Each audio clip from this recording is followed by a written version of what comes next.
I want you to think about this as if you were a mother, a sister, a brother, a friend. Your significant other goes into the hospital one way for a routine procedure and comes out, and their life is nothing like it was before. Like around the 4th of July, I started feeling like certain pains in my stomach. Like I was just in a ton of pain. I've had my nose ripped off my face. I've had all sorts of stuff happen to me. Wow. And none of that was painful compared to this. Whatever this pain is, has completely crippled my life. So I go in for the surgery, and this is where it all starts, where all the mishandling of the entire hospital situation starts.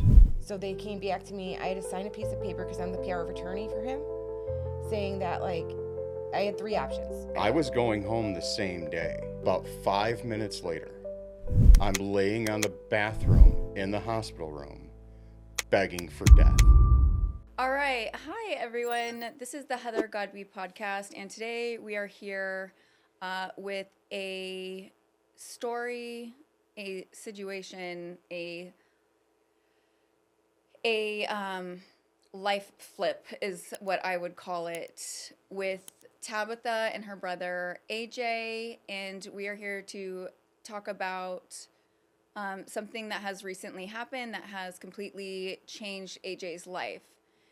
I want you to think about this as if you were a mother, a sister, a brother, a friend, an uncle, a dad, and your significant other goes into the hospital one way for a routine procedure and comes out, and their life is nothing like it was before.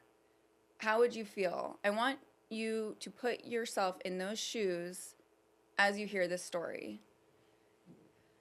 Okay, AJ, thank you for joining me. I know it's a lot to even get here to talk about this and what has happened to you. And this is recently new. Since August of last year, you went in for a routine procedure, and I'll let you talk about that. What had happened? Let's go back to the day that you went in for a routine procedure as a 39-year-old man, and you came out, and now today your life is completely different. Yeah, it's totally different. What happened?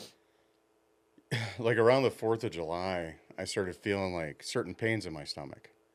And like to the point where I didn't want anybody to touch me. I didn't want anybody to be around me. Like I was just in a ton of pain, like how that goes. And so, like any normal man, I'm going to fight it. I'm hoping like it's just Isn't one of that those the things truth? that's just going to go away.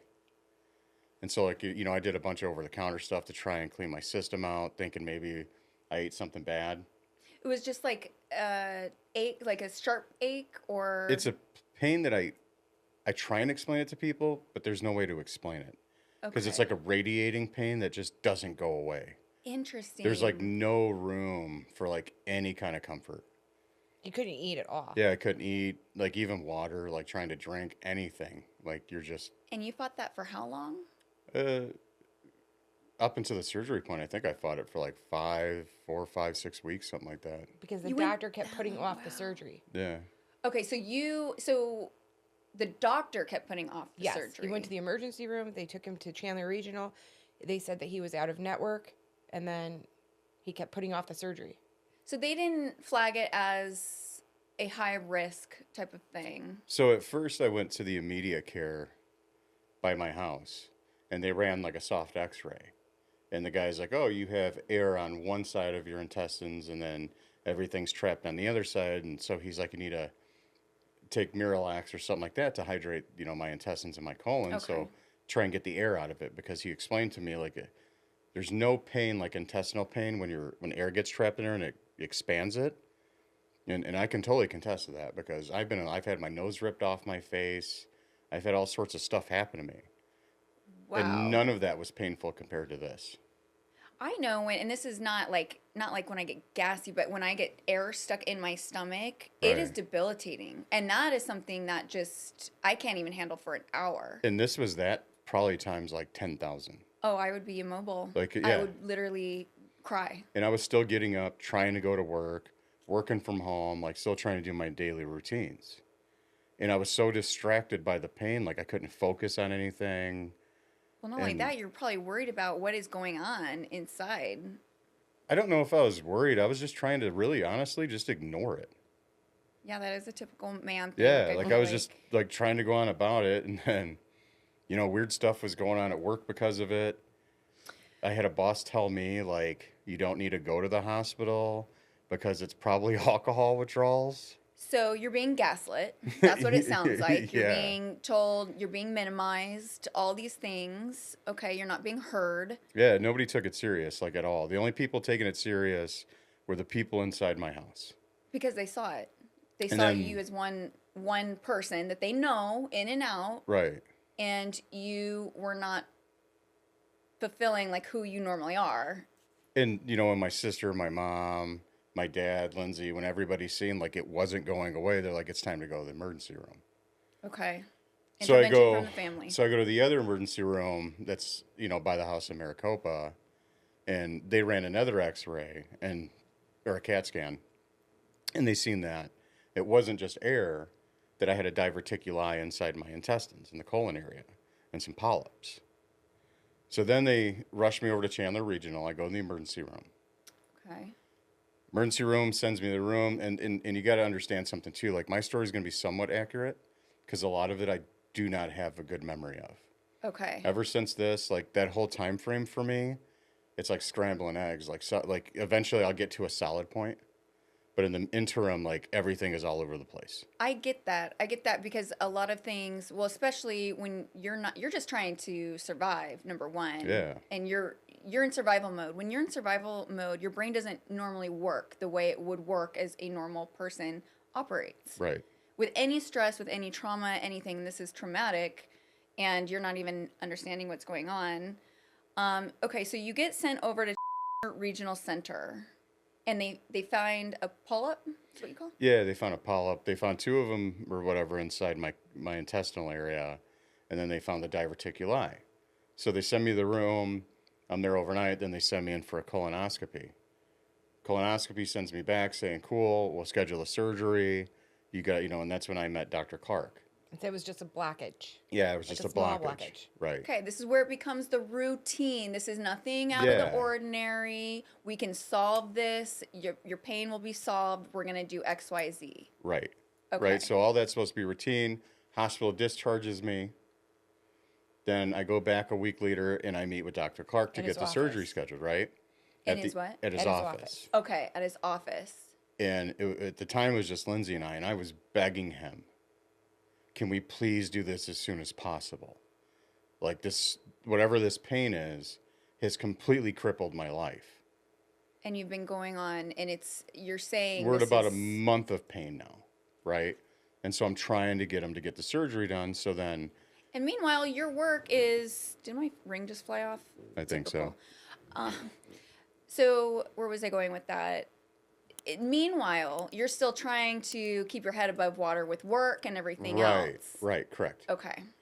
And, and I got this new boss, and I don't really remember a whole lot about this guy. The only thing I know is like, if I didn't feel good in the past, the owner of the company never had a problem with me working from home because I would show just as much productivity, Okay. right, and communication.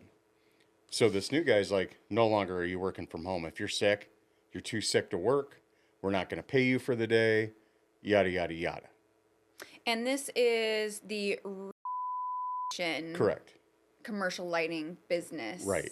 And so then I file for FMLA and I get denied because we don't have enough employees to cover the FMLA under the law. You got to have 50 or more employees to cover it. So then I have to go on emergency medical leave. And they approved my emergency medical leave. Okay. And literally the day I got put on emergency medical leave, they canceled my health benefits, which delayed my surgery by another 3 weeks. Who canceled your relumination? Yeah. So your employer, after you're already saying, hey, I'm experiencing this pain, it's going for this prolonged time, they're still gaslighting you this entire time. You get a new manager or His accountable VP of person sales, for you. right? Yeah, he was our VP of sales. Okay. And he completely just bulldozes over your concerns, and then you're trying to get the help you need. You're right at that light to get the, and then your benefits get canceled. Right. And then the Okay. guy's name is Evan Stone. And it went as far as that he called our HR lady and told her to no longer have communication with me while I'm on leave. And they cut off my Slack so I couldn't have any inter-office communication with anybody. They canceled my email, everything. This is not okay. This So- is not okay. So they do all this, delay my surgery by 3 weeks. And Dr. Clark was basically like, I can't do it because you don't have any insurance coverage now. Yeah, it's the cart before the horse before the cart. Nobody wants to be accountable, responsible, all the things. Meanwhile, you have no control over what anyone does. You are Right. just the victim here trying to get help. Right. And you got to also understand, like, I wasn't an underperformer at work. I was doing everything in the system like everybody else. I've closed some great deals, but it takes a long time in that business to build your book. Absolutely. Because everything's based on capital projects and you're not dealing with somebody that just writes a check. You know, you bring up a good thing. It's like you are here, they've got you so mixed around in your head that you're trying to justify why you need care just by needing the care that they owe you. I'm sorry, but you had benefits. You need the surgery, you're in pain. And it doesn't matter if you were not working at all and they're ready to fire you, they still have an obligation and a duty to their employees to make sure that they are okay. You cannot just cancel benefit. You just cannot do that. Have they asked you for any of your medical records or anything, any proof of you going to the ER? They never asked for it, but what's funny is, like, in the interim, like I said, I got that initial x-ray done. I brought in all my paperwork to the owner of the company. This Like- was before or after the manager, the sales guy. Right. This is before that, right? Okay. And it's funny because I could almost bet my bottom dollar on it. All those doctor's notes and the x-rays are still in that desk drawer at my office, at the old office.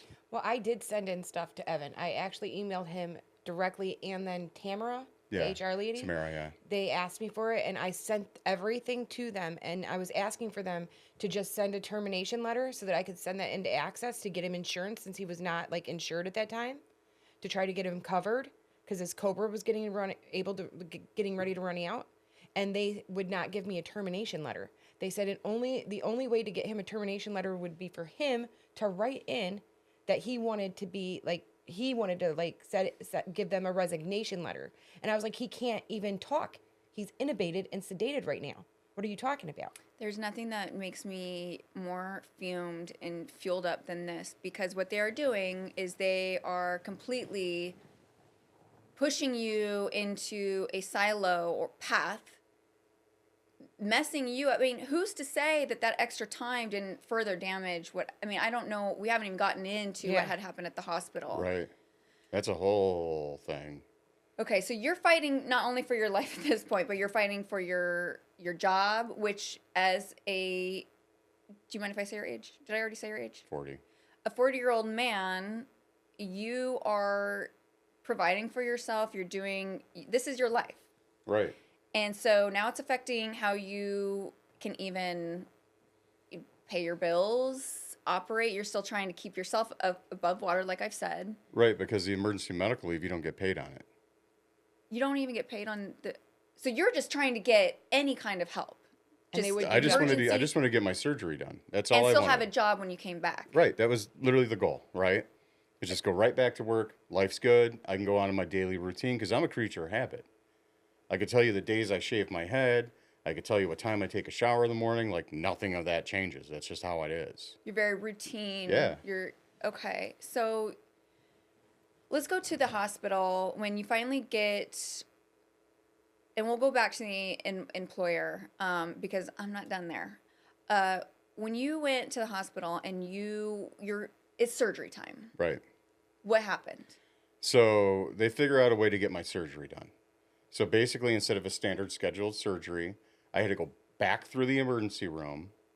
They had to admit me in order for the surgery to happen without insurance. Oh my So now I'm out of pocket. And this is after I had to buy Cobra.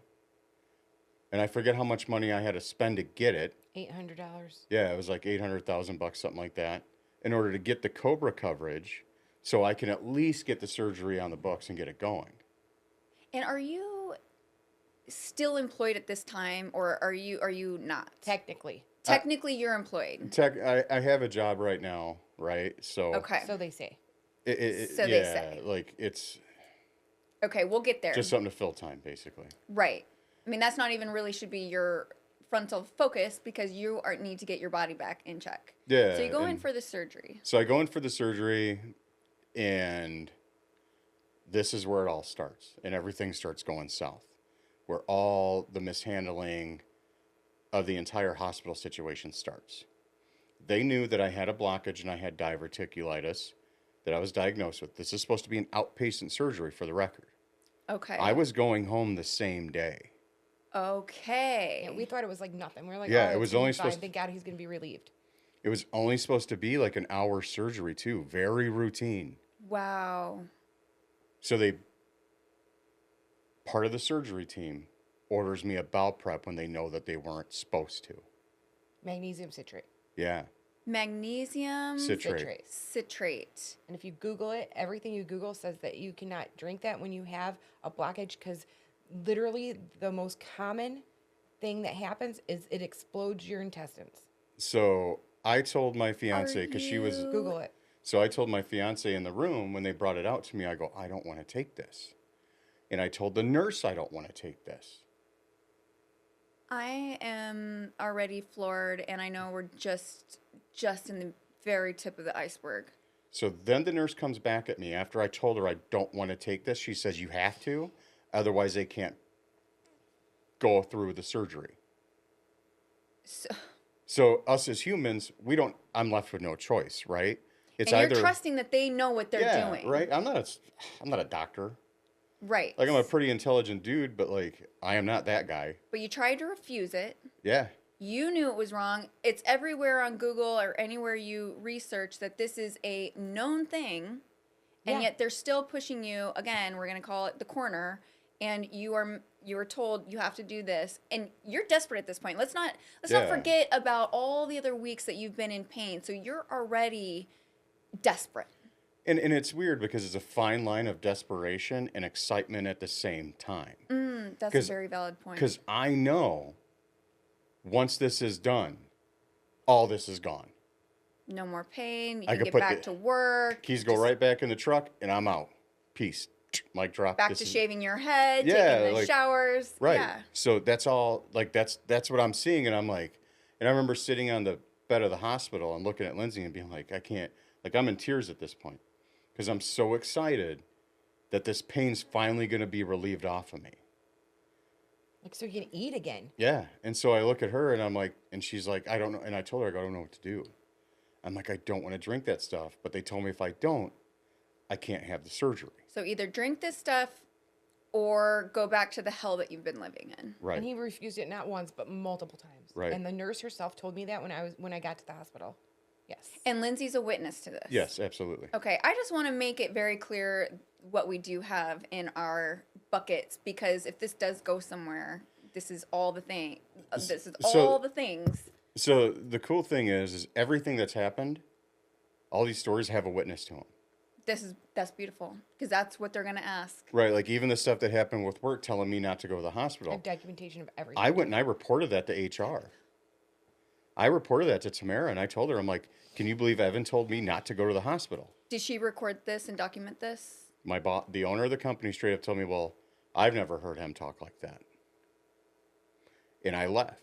And that's when I went straight back to the emergency room. Holy shit. Okay. And so anyways, so I drink the bowel prep. I drink half of it. Not even the full dose. Not even the full dose, literally not even half probably. And then had his girlfriend pour the rest out. Yeah, and she poured the rest down the sink.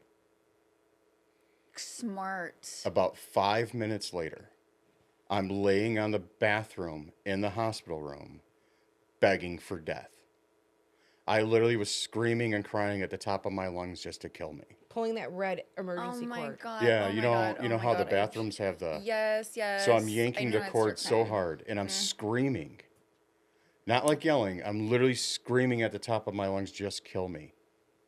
I'm like, "Just kill me now!" I knew this Like would. no human being deserves to feel like that. Just being desperate too. And you're at the place where you think that it's supposed to turn everything You're around. supposed to be safe. Yeah, that's a place of safety. The whole, like, if I didn't want to be safe, Oh, God. like, I feel like at this point I'd have been better off busting out a window of a cop car and going to jail because the state would have treated me better in prison. You're probably right. No, you are right. Yeah. You are right. I'm absolutely right. You are correct there. You know, I got a lot of friends that have been through the system and they all got brand new teeth. Like, they'll tell you they get treated like the hospitalization there's fine. Heck, Wow. one of my old buddies from Verizon that was a good customer of mine he was one of the physicians for the prison system. Wow. Yeah. My old friend Dan Williams, the guy that used to be the doctor in Belvedere where I used to go get some of the fat guy stuff. Yeah. That's another story I want to hear about. Yeah. And so anyways, so next thing you know, like, and I forget the nurse's name. I wish to God I remembered his name. The one dude nurse that I really liked. Oh, I'll remember in a minute. The guy that's been there since he was the first nurse I Jake. had. Jake, yeah. Jake at Jake Chandler from Regional. Jake's the man. I will say Chandler. Yeah, he was Okay, great. we're gonna he have to give him a remembered shout out. everything that. Yeah, too. Jake's a super good dude. Really? Super Okay. good dude. See, the good ones outshine. Yeah. Yeah.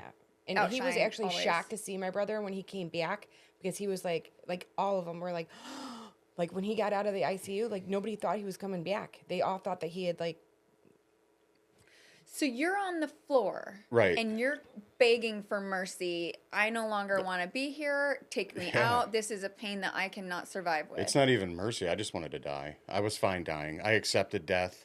And what did that feel like? Your insides just felt like they were exploding? Like, what did it feel It like? felt like my whole body was being ripped apart by force. and it was. It's actually what was happening. Okay, let's go through that. What was happening inside? So Jake comes in and finds me on the floor and puts me on the toilet and gives me a chair to hug and start putting pressure on my stomach to try and relieve some of the pain. So come to find out, the bowel prep has torn a hole inside of my intestines. In his colon. In It my colon. perforated his colon. Yeah. So at this point, I was going septic. That's okay. That was my next question. That's where for those that don't know, that is all the internal, All the blockage that had been building. all that bacteria. Well, is it bacteria at that time? It's just toxic. It's It's stool. toxic. Yeah, It's actual it's stool. poison. And it goes, so that rips and it goes into his blood system, now making his blood a very toxic. I mean, it's just It's just poison. It's Yeah, poison. It's poison. Yeah, it's Yes. poison. Right? And that's And- what you're feeling. That's why your body's being torn apart. Yeah. Yeah. Cell by cell, as it's moving through your body. And so then they sent me down to CAT scan or MRI, whatever it was, I forget. And I couldn't even walk, stand up, nothing. I was in so much pain, like even moving an inch was making me I just wanted to die the whole time. I don't think your body could at that point. Yeah, Your and body so- was trying to fight whatever just happened. Yeah. Like I was paralyzed by the pain, like 100%. And then after that, they take me back to the room. That's the last thing I remember. And that's when I get the phone call that he's being rushed into emergency surgery. And mind you, he wasn't even supposed to have the surgery until the next day. So I was not at all prepared for that. This is the preparation. Yeah. This is the prep Yeah. for this surgery. Yeah. Yeah. So I get to the hospital. His girlfriend is there. She's trying to explain to me. The doctor comes out. Dr. Clark, he's like, I don't know, like 6'8". So I'm like just shaking and like He's a big freaking out. dude. And my Wow, best friend that was is with big. me. And he comes out and he literally says, well, your brother drank the magnesium citrate, which perforated his bowels, which has now sent him into emergency surgery. And we're in there, we're doing our best. We're trying. I'm like, is he going to live? Is he going to make it? Is he going to live? Like, I'm like about to have a heart attack. Is he going to live? And he's like, I can't answer you that. I can't give you the answer to that question right now. We just need you to calm down and I need to get back in surgery. And I'm like, well, what happened? What is going to happen? Are you going to be able to fix him? He's like, I don't know. We just got to clean him out. We got to get him stable. I'm like, he's not stable. We got to get him stable. I'm like, oh my God. So he goes back. Then he comes back. He says that they've now got him stable.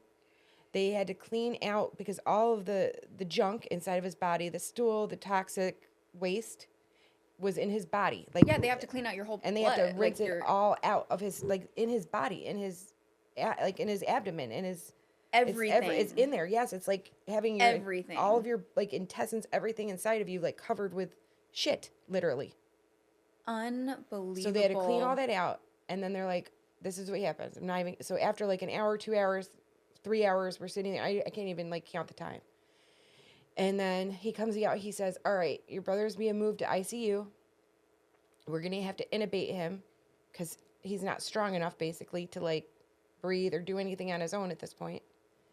And they tell me he's going to be in room 358 in ICU. So it's like C-Tower, room 358.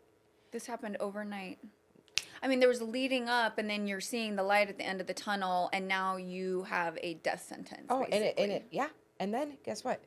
He's stable. You guys can go to the room. Just, give us like 20 minutes to get him situated. We're literally getting on the elevator.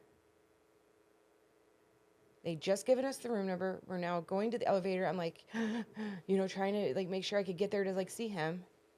Every second counts. Right. And then all of a sudden, what do you hear? Boom, boom, boom, beep, beep, beep. Code blue, room 358. Code blue, room 358. God. Oh While my we're God. on the elevator trapped.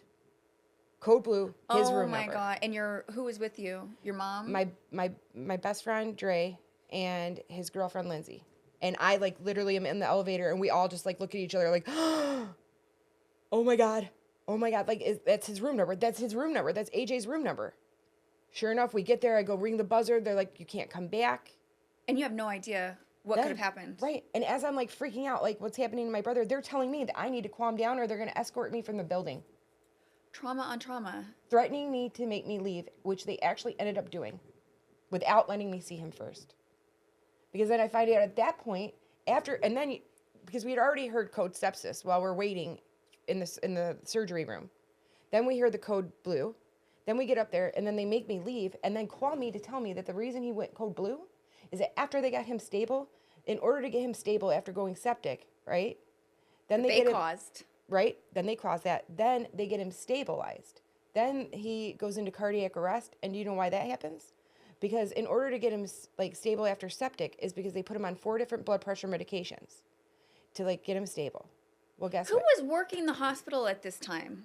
There was ICU. It was like the main surgeon. Everybody was there. And then they overdosed him 4 times the amount of the maximum dosage on all 4 blood pressure medications. How do you do that? How do you The nurse do wasn't paying that? attention. She was tired. Well, that is the thing. I will say that I have a lot of nurse friends, and they're saying that these establishments, these hospitals, are overworking their employees, treating them terribly, and look what happens. And you guys are going to brush your hands off and leave innocent people with no longer the life that they had when they walked in there. You're leaving them worse than when they came in there. It's not okay. Okay, so all of this, not only are they making a situation that they were supposed to correct, they completely fumble that.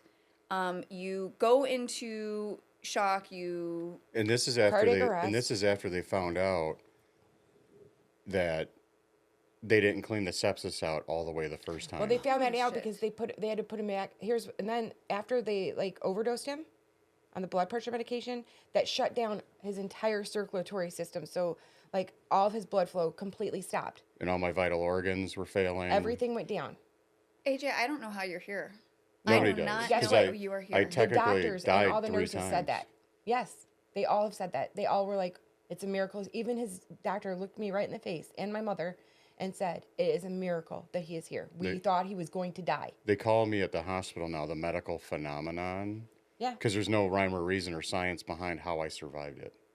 And you know what? This goes into so many things that I'm so passionate about. Why you do not judge anyone. Because I look at you and I don't see that. I would never, ever in my wildest dreams look at you because you look like a healthy dude. You look good. Like you are fit. You seem to have energy. And I would never guess that you almost died back in August of 2024. Not only that, not just almost died, you went through hell and back about 10 different times. At least, yeah. And then the 3rd time they were supposed to be watching me, and this is what everybody's telling me, right? Like, I can't tell you from experience or knowledge because I don't know that this happened. So after I come back, Because they had to put him back into surgery and like they thought that because they had shut down his like blood flow, that it had made like his intestines die. So they came back to me. I had to sign a piece of paper because I'm the power of attorney for him, saying that like I had 3 options. Either they went in and everything was fine. They went in and there was a small part of his intestines that were dead, which is what we were hoping for. Because if he was fine, then it would have been something else and we wouldn't have known how to fix it. Okay. Or there was a So large the bad part. news is the good news. Yes. And then there was a large part of his intestines that were dead. And if that was the case, then they would have to remove those. And the only thing they would be able to do at that point is he'd have to have a feeding tube for the rest of his life. And then the other option was death. And when they went in, it was actually none of those things. It was that they didn't clean him fully out when they were in there the first time for like the 3 or 4 hours after they did that. And so then I'm supposed to be on round the clock watch. And he was on dialysis, like the highest count, because when they shut down his blood flow from overdosing him, they shut down his kidneys completely, like completely. It's almost like they were out to kill you. Yeah, seems like it. Yeah. It sounds like every turn that they took, every choice that they could have made was not the right one. And I don't want to say that, okay, yes, nurses being tired, maybe it's a bigger problem. Maybe it is the establishment and the industry and what is happening on the higher end. But this has got to stop somewhere. This is just the product of that environment. Right. Well, and they all just seemed actually like irritated. The fact that you got kicked out, is that a normal thing to get kicked out They of wouldn't hospital? tell me anything that was happening with him. They wouldn't tell me anything that he was going through. They wouldn't let me know if he was okay, if he was alive, if he was breathing, anything. You need a lawsuit too. You're probably traumatized too. You probably have anxiety too. You're probably depressed too. You're probably scared too. Well, I mean, I definitely have PTSD. and then they're supposed to be watching me 24/7. And then I guess I had, because all the trauma, developed an ulcer. Well, they'd already been inside of him, and they didn't look for this, but they said that it was a very common thing for when his intestines are going through that much trauma that they develop ulcers. But they didn't even prepare for it. So that, yeah, and this nurse is supposed to be watching for it, and she's not paying any attention, leaves the room completely, and she's not supposed to. Because you're on watch. And my stomach explodes. And I guess blood went So everywhere. he had an ostomy bag at that point. Right, and I And so lost then- 2.7 liters of blood, and this your is body after only has your 5. intestines explode. Yeah. Yeah. And then you're. This is my 3rd trip So of the death. ulcer explodes, right? And then you hear, we're in the waiting room. Once again, you hear beep, beep, beep, code crimson, room 378. He How was moved. far after the surgery was this? It was actually like exactly a week because we thought he was getting better. They had just moved him out of ICU And you're still and taken him out of in the coma. Yeah, Like I you're got- still. Yeah. I got nothing there. Do you remember anything for being in the coma? Or is it just like you woke up and. The only thing I really remember about it was like seeing certain like shaped like types of faces Interesting. of like people that are not here anymore. And like screaming at me and yelling at me and like shaking me and stuff like that. Wow. And like there's no real clear view of it, but like in my brain when I process it, it's like just like inanimate shapes and like you can kind of like see like make out the face here and there. What was your emotion? Like, what was the feeling? I Don't just know. I don't have an answer for that. Wow. You remember my aunt that I told you that had passed? Yes. So when Very he first close. woke up, we asked him, and he said he was with Alice. God, you guys are just giving me the Yeah, goosebumps. he all did. Like he was day. barely speaking, and we were like, "AJ, are you okay? Do you know where you are?" And he was like, "With Alice." There's no doubt in my mind you were dancing halfway out of this life and halfway in this life. Well, I know that they took my family and they had that talk with them multiple times about me not being a part of life anymore. Yeah, I had to sign papers and everything, like saying like we want him to live. I cannot believe this. Yeah. I just cannot believe, and we're still not even halfway through this thing. I mean, we're there, but so okay. Let's go back to you were in the elevator. You hear code blue. You hear now. Now we know that it's they didn't clean you out. They put you back in they overloaded medications, and then Delaying surgeries because of insurance purposes and all this other stuff. So they right? put insurance before care. Yeah. Which should $1 never billion. be. 100. Over Yeah, and over. Even absolutely. when he was in the hospital, they were trying to kick him out. So they wanted you to go home. Yeah, yeah. Well, no, they wanted to send him to assisted living facility or assisted rehabilitation. A And what nursing would that home. cost? A nursing home. And what would that cost? They didn't care. And it was, listen, they actually finally, a skilled nursing facility. Yeah. And they finally did it. And it was literally like you were visiting a nightmare. It was like a nightmare. Like what you see on TV, like a nightmare. It was legitimately the nastiest, disgusting, poorly ran place I've ever seen in my So life. it's the afterthought place. It's where people go to be forgotten. Not even Yes. an afterthought. Oh like, my God. Literally, it was so weird. I had to I beg see the nurse homeless to clean people his living wound. better lives. Well, can we get somebody to go check that place out and see what that's all about? Because that doesn't The sound sink great. even the sink that was in Oh the man, room it was that I like Do had, better. dirty, Do falling better. apart. the sink that was in the room that they put me in was falling off the wall. Yes.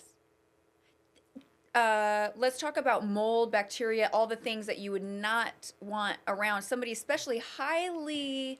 It's very easily infected because it was the wound was probably like into his stomach and this freaking long. My wound wasn't even And- closed. Well, your body isn't even able to fight at full capacity at that point. You've been so beaten up that your body's just hanging on by a thread, and then you're gonna stick this person, this soul, into this place where it's a You growing know- room of filth. And this is also after, Chandler Regional has been fighting with me, because this I do remember.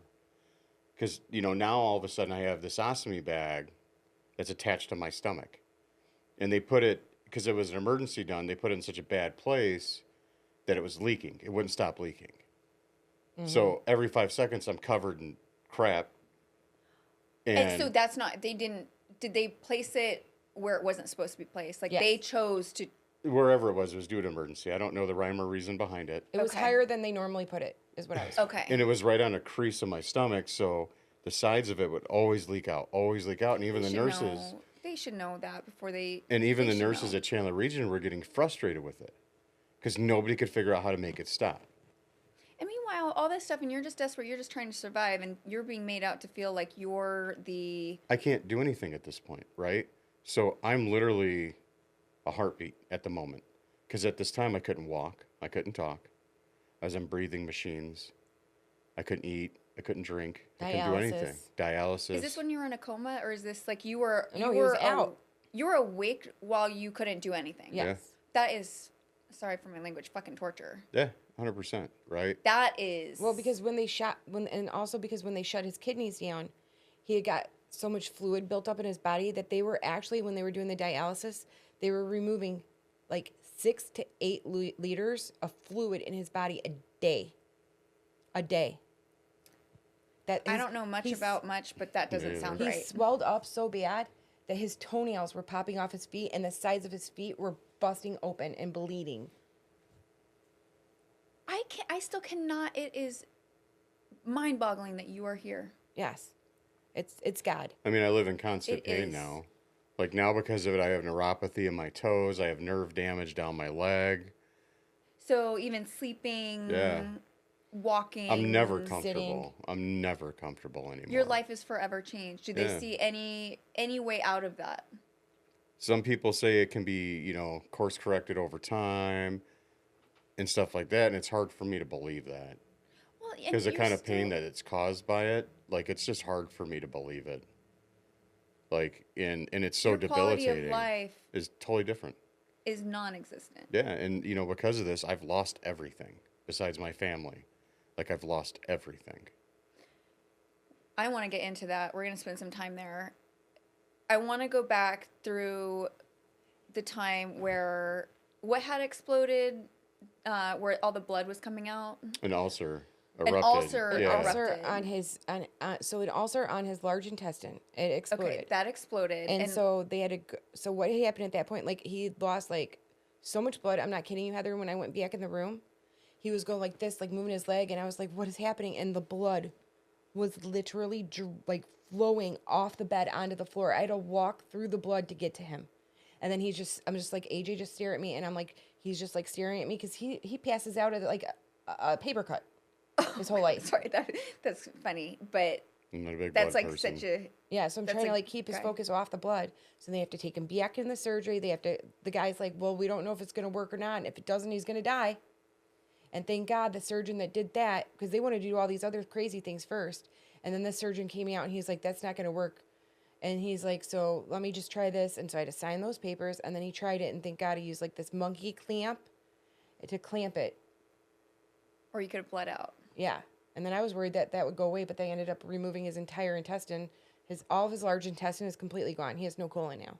And when he swelled up, was that after this ulcer? Or No, the swelling started as soon as he was overdosed on the blood pressure medication. that all happened then? That was like, yeah. This is trauma after trauma after Oh, trauma yeah. on your What his body, body mind, went through is, soul. like- This And, like, is and what's crazy is they have video taken, like footage of nurses admitting that they've messed up. Yeah, I have a video. Just like there's a video phone call of my fiance on the phone with Evan, and him basically saying, "I don't care." Evan. It was Evan Stone, the boss, that manager, yeah, the boss, your basically boss. saying he don't care. There's nothing he can do. That if I This need is anything, so that if I need anything, negligent. basically I have to reach out to ADP and LifeSource or whatever it's called for their HR system. That if I need anything, I have to contact them. That he no longer feels comfortable having a conversation with her or myself.